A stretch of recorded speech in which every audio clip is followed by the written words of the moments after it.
ఇవాళ నేను వదిలేది లేదు.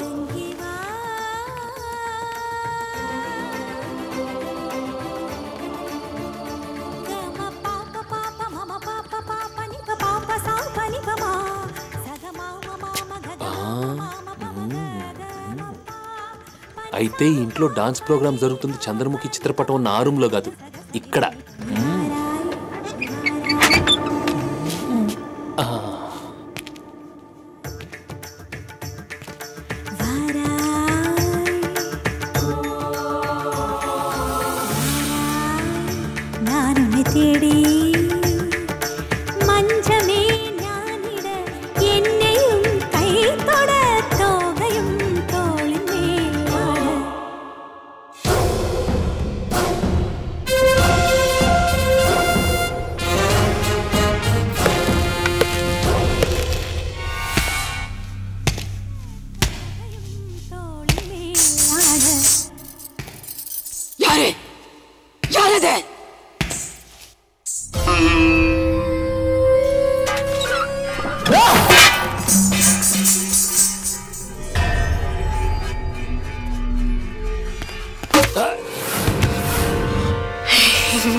ఎవరు డాక్టర్ అరిచింది? వాళ్ళనే అడగండి.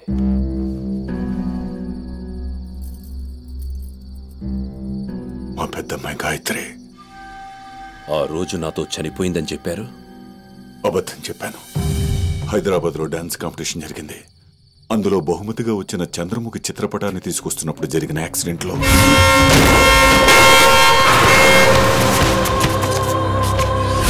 మా అల్లుడు మాత్రమే చనిపోయాడు. కట్టుకున్న వాడిని కళ్ళెదురుగానే రక్తపు మడుగులో చూసిన నా కూతురు పిచ్చిదైపోయింది. ఇంటికొచ్చిన మొదటి రోజునే ఇంట్లో ఒకరు మిస్సింగ్ అని చెప్పింది గాయత్రి గురించే. మీ మంచి కోసం, ఈ ఇంటి క్షేమం కోసం వచ్చిన నాతో అబద్ధం ఎందుకు చెప్పారు? పెద్దమ్మాయి పిచ్చిదని తెలియగానే రెండో అమ్మాయి పెళ్లి ఆగిపోయింది. ఆ బాధ తట్టుకోలేక జీవితంలో అసలుకి నేను పెళ్లే చేసుకున్నాను మొండికేసింది.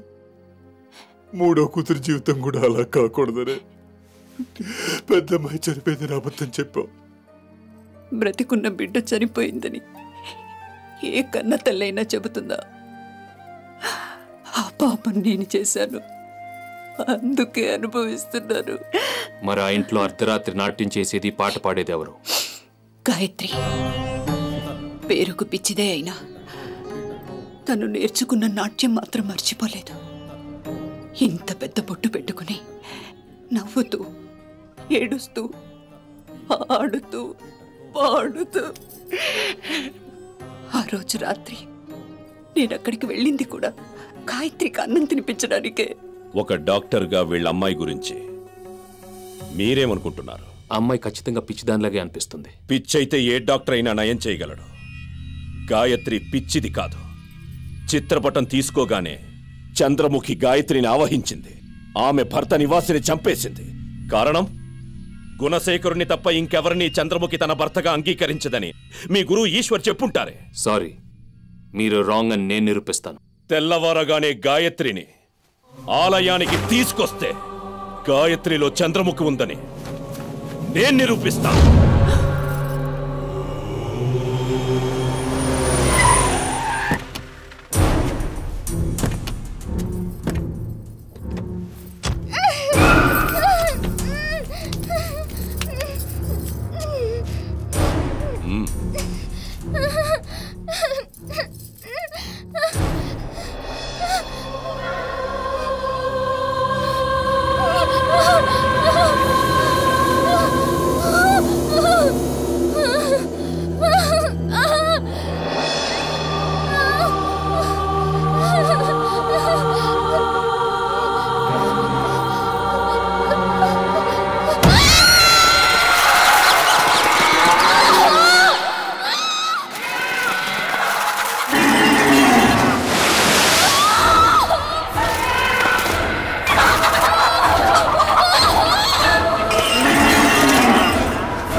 చూశారా డాక్టర్, గాయత్రి ఒంట్లో చంద్రముఖి ఉండబట్టే ఆలయంలో అడుగుపెట్టలేకపోయింది. చంద్రముఖి ఆత్మ ఆమె శరీరంలో ఉండబట్టే పశువులు పక్షులు భయపడి బెదిరిపోయాయి. దుష్టశక్తుల్ని మూగజీవాలు ముందుగానే కనిపెడతాయనడానికి ఇదే నిదర్శనం. భూకంపాలు సునామీలు ఏర్పడినప్పుడు ముందుగానే మూగజీవాలకు తెలుస్తుందని నాకు కూడా తెలుసు సిద్ధాంతి గారు. సరిగ్గా ఆలయంలో గాయత్రి అడుగుపెట్టిన సమయంలో ఎక్కడన్నా భూకంపం వచ్చిందేమో, అందుకే మూగజీవాలు రియాక్ట్ అయి ఉండొచ్చు. It may be just coincidence. ఈ శాస్త్రవేత్తలకు మేవేది చెప్పినా ఒక ప్రశ్న మిగిలే ఉంటుంది. చూడండి, జ్ఞానం నుంచి విజ్ఞానం పుట్టింది కానీ విజ్ఞానం నుంచి జ్ఞానం పుట్టలేదు. రేపు గాయత్రిని మండలంలో కూర్చోబెట్టి ఆమె నోటి వెంట నేను చంద్రముఖినని చెప్పించకపోతే నా పేరు రామచంద్ర సిద్ధాంతే కాదు. కావేరీ తుంగభద్రా చ కృష్ణవేణ్యా చ గౌతమీ భాగీరథీ చ విఖ్యాతః పంచగంగా ప్రకీర్తితాః ఇహ జన్మాని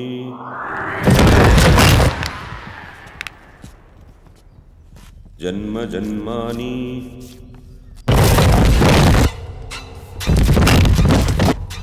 సంచిత ప్రారబ్ధ క్షయార్థం. సిద్ధాంత్ గారు, వాచిక సిద్ధాంత్ గారు, వైకల్ప్య దోష పరిహారార్థం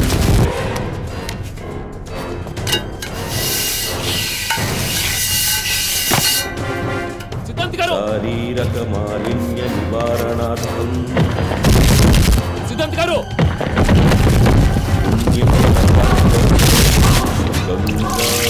సిద్ధాంత్ గారు.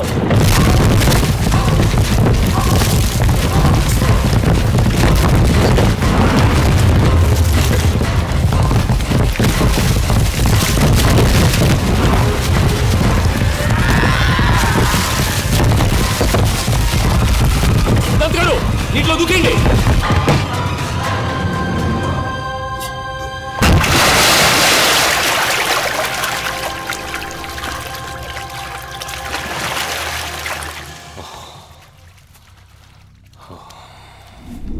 ఇప్పటికైనా ఒప్పుకుంటారా విజయ్? గాయత్రి ఒంట్లో చంద్రముఖి ఉందని, ఈరోజు పూజలో తన్ని బయటికి తరిమేస్తానని నన్ను చంపబోయింది. గాయత్రిని గదిలో పెట్టి తాళం వేశాక బయటికెలా వస్తుంది సిద్ధాంత్ గారు? చంద్రముఖి ఏ రూపంలోనైనా రావచ్చు. ఎప్పుడు గాయత్రి శరీరంలోకి ఆవహిస్తుందో, ఎప్పుడు సర్పరూపంలో బయటికి వెళ్ళిపోతుందో ఖచ్చితంగా చెప్పలేం. ముందు మన అనుమానాన్ని చంద్రముఖి చిత్రపటం మీదకి గీత మీదకి మళ్లించింది. ఇప్పుడు ఆ పిచ్చి పిల్లలో ఉందని తెలియగానే వేరే రూపంలో వచ్చి నన్ను చంపాలని చూసింది. సిద్ధాంత్ గారు, ఈ ప్రపంచంలో దేవుడు ఉన్నాడు అనేవాళ్ళు చాలా మంది ఉన్నా లేడనేవాళ్ళు కొంతమంది ఉన్నారు. బాబాలు కడుపులో నుండి శివలింగాలు తీసి చూపిస్తూ ఉంటే హేతువాదులు తీసి చూపిస్తున్నారు. అందరి తరఫున ఒక ప్రశ్న అడుగుతాను. అసలు ఈ దెయ్యాలు భూతాలు నిజంగా ఉన్నాయంటారా? ఈ ప్రపంచంలో వెలుగుంటే చీకటుంది, నిజముంటే అబద్ధం ఉంది, నిప్పుంటే నీరుంది, అలాగే దైవశక్తి ఉంటే దుష్టశక్తి ఉంది. అనుభవం పొందినవాడు నమ్ముతాడు, పొందనివాడు ఆ అనుభవం కోసం వేచి చూస్తాడు.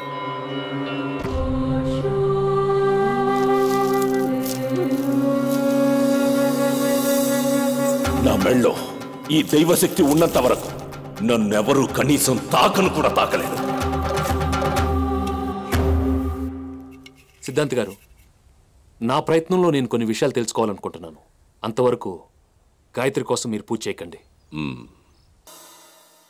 నాకు తెలుగు నిండా వస్తుంది తప్ప చంద్రముఖ కుటుంబ సభ్యులు చచ్చిపోయి 100 సంవత్సరాల పైన అయి ఉంటుంది. కానీ ఈ 3-4 సంవత్సరాల్లో వాళ్ళ వివరాలు అడిగిన రెండో మనిషి వీడిదా. నాకంటే ముందు ఎవరొచ్చారు? ఒక అమ్మాయి. అమ్మాయా? అవునప్పా, వివరాలు అడగకముందే బాగానే ఉండాలి. చంద్రముఖి ఇంట్లోంచి తిరిగి వచ్చేటప్పుడు చంద్రముఖి పూట పట్టుకొని పిచ్చి దానిలా గంతులేస్తూ పరిగెత్తిందప్ప. ఇంకో ముఖ్యమైన విషయం ఏంటంటే ఆ ఇంట్లో చాలా కాలం నుండి గజ్జల శబ్దం వినిపిస్తుండేదని ఈ ఊళ్ళో వాళ్ళంతా నిండా చెప్పుకునేవారు. కానీ ఆ అమ్మాయి వెళ్ళొచ్చిన తర్వాత ఆ గజ్జల శబ్దం ఆగిపోయిందిట. అదిగో ఆ కనిపించేదే చంద్రముఖి ఇల్లు.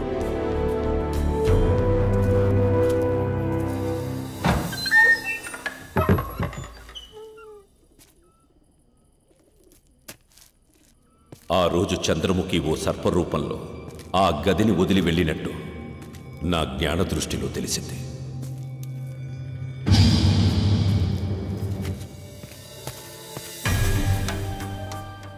అంటే ఆ రోజు అవుట్ హౌస్లో చూసిన చంద్రముఖి ఫోటో ఇక్కడి నుంచి తీసుకెళ్ళిందనమాట.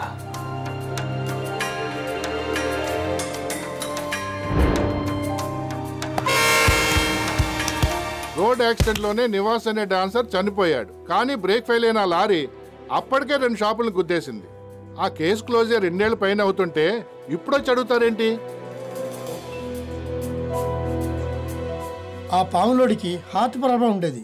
అందుకే వాడిని నాగస్వరం ఓదకూడదని మేము వార్నింగ్ కూడా ఇచ్చాం. అయినా వాడు డబ్బు కక్కుర్తిపడి నాగస్వరం ఓదడం వల్ల రక్తం కక్కుని చచ్చిపోయాడు. It was medically proved that he died of a massive heart attack. అయితే వీళ్ళిద్దరి చావు కారణం చంద్రముఖి కాదనమాట.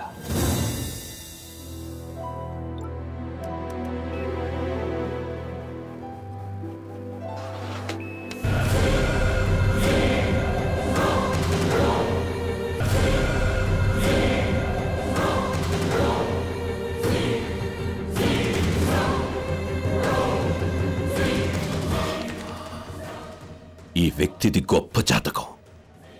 కోటికి ఒక్కరికి మాత్రమే ఈ జాతకం ఉంటుంది. ఇతని ఆయుష్ ఉచ్చస్థానంలో ఉంది.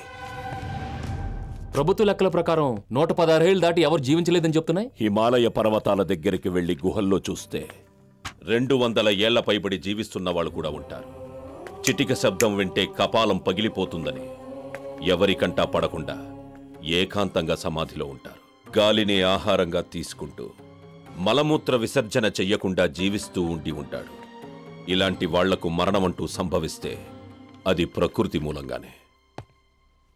నా సందేహాన్ని నివృత్తి చేశారు. ఆ జాతకం ఎవరిదో తెలుసా? ఎవరిది? నాగభైరవ రాజశేఖర.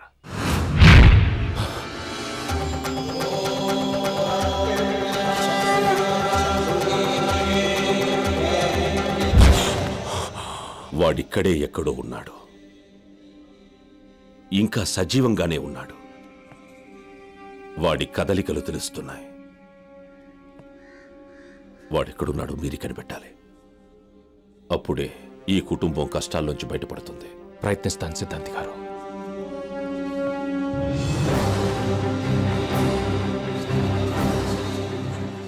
ఆ రాజెక్కడున్నాడో మీరు కనిపెట్టండి. గాయత్రి శరీరంలో ఆవహించున్న చంద్రముఖిని నేను బయటికి తీస్తాను. నా మీద నమ్మకం లేదా? ఉంది. కానీ నా అనుమానం తీర్చుకోవడానికి నాకు ఒక్క అవకాశం అండి please.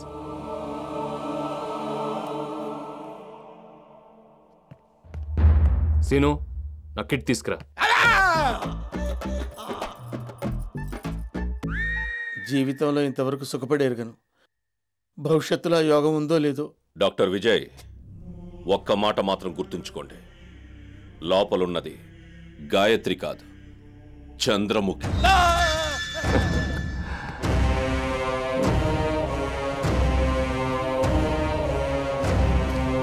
Sir sir sir sir మీకు దండం పెడతారు సార్. మీరు మనుషుల్ని బాగు చేయగలరు కానీ దెయ్యాలను బాగు చేయలేరు కదా సార్. ఆ పనేదో ఆ జుట్టోడికి వదిలేద్దాం సార్. సార్ ఇప్పుడు ఆ దెయ్యాలతో డాన్స్ చేయడం మనకు అవసరమా సార్? తప్పదనుకుంటే మీరు లోపలికి వెళ్ళండి సార్. మీకేమైనా జరిగితే చెప్పడానికి నేను బయట ఉండాలి కదా సార్. அக்கா நான் ஒண்ணுமே தெரியாது. என் டாக்டர் இல்ல அக்கா, என் நர்ஸ், மேல் நர்ஸ் அக்கா. உனக்கு யாராவது பிடிக்கிறவா அந்த டாக்டரை பிடி அக்கா. என்ன விட்டுறக்கா ப்ளீஸ் அக்கா, என்ன விட்டுறக்கா. நீ தண்டு படுத்துறக்கா. நான் பேசுறது அக்காக்கு அர்த்தமாச்சு. அப்பப்போ தமிழ் படம் பாக்குறது ரொம்ப நல்லதா போச்சு. அப்பா అక్కా చేయి పట్టుకో. అలాగే. నాది కాదు, గాయత్రిది. నేను పరాయి స్త్రీలను పట్టుకోను. అయితే ఇంజెక్షన్ నీకు ఇవ్వాల్సి వస్తుంది. దీనికంటే అదే బెటర్. అక్క అక్క అక్క అక్క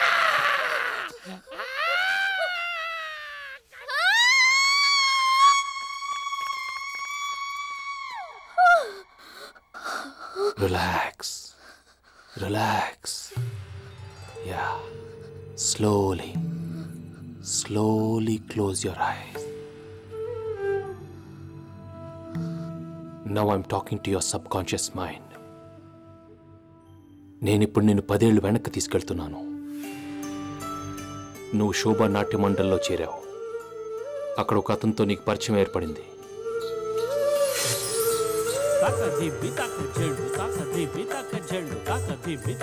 అది ప్రేమగా మారింది. అవునా? ఆ తర్వాత నువ్వు అతన్ని పెళ్లి చేసుకున్నావు. అతని పేరేంటో చెప్పు. నివాస్. గుడ్. ఒక డాన్స్ కాంపిటీషన్ లో చంద్రముఖి చిత్రపటం నీకు బహుమానంగా వచ్చింది.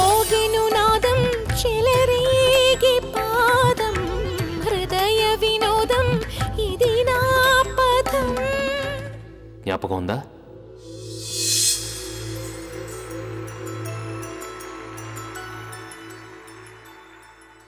ఉంది. దాని తర్వాత ఏం జరిగింది? గురూజీ, ఇంత పెద్ద కాంపిటీషన్ లో గెలిచిన మాకు ఒక సాధారణమైన చిత్రపటాన్ని బహుమతిగా ఇచ్చారు.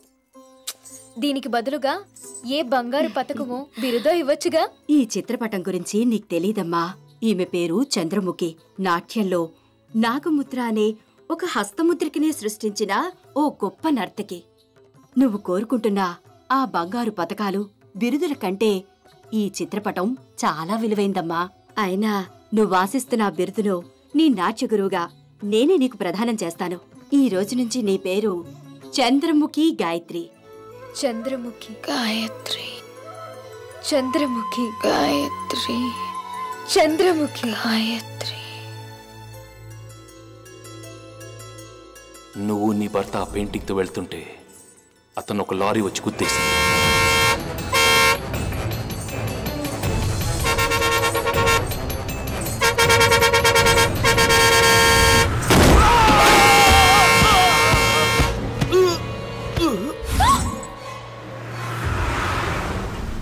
నీ కళ్ళ ముందు నీ భర్త చనిపోగానే నువ్వు తెల్లపోయావు. అసలు ఆ సంఘటన జరిగిందో లేదో అన్న అయోమయంలో పడ్డావు. ప్రాణం కంటే ఎక్కువగా ప్రేమించి పెళ్లి చేసుకున్నవాడు చచ్చిపోతే ఒక్క కన్నీటి బొట్టు రాల్చలేదని నీ భర్త ఆత్మ ఘోషిస్తుంది. నా కోసం కన్నీళ్లు పెట్టు అని ఆక్రోశిస్తుంది. కడుపులో ఉన్న కన్నీళ్లన్నీ బయటకు వచ్చేదాకేడ్చే. నీ మనసులో గడ్డగట్టుకుపోయిన దుఃఖం మొత్తం కన్నీటిగా కరిగిపోయేదాకా ఏడ్చేసేయి.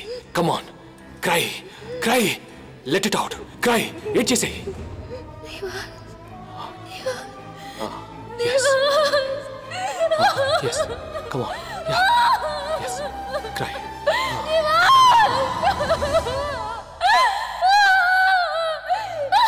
సిద్ధాంతి గారు అలా ఏడిపించారు. డాక్టర్ గారు ఇలా ఏడిపిస్తున్నారు. నా బిడ్డ నరకం అనుభవించడం నేను చూడలేకపోతున్నానండి.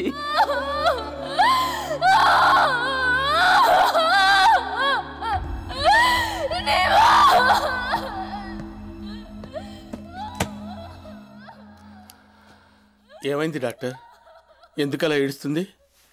ఏడవని ఏడవని. ఇంకాసేపట్లో తన వాళ్ళందరిని గుర్తుపడుతుంది. She'll be all right.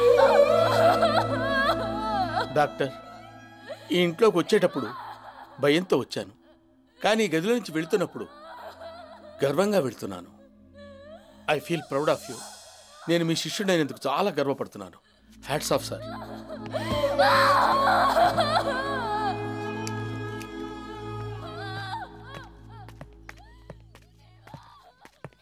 Doctor గారు, గాయత్రి ఎందుకు అలా ఏడుస్తుంది? మీ అమ్మాయికి పిచ్చి నయం అయిపోయింది.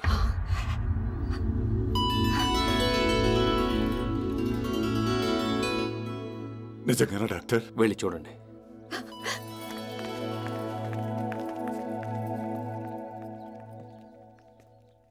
క్షమించండి సిద్ధాంత్ గారు, మిమ్మల్ని అవమానించడానికి ఇలా చేయలేదు.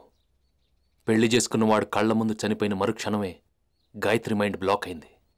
ఏడవకుండా కన్నీళ్లు గడ్డకట్టుకుపోయాయి. ఇప్పుడు తను తీరా ఏడుస్తుంది. ఎన్ని రోజులు అమ్మాయి బ్రతుకుందంటే వాళ్ళు చేసిన పూజలే. Now she's perfectly all right.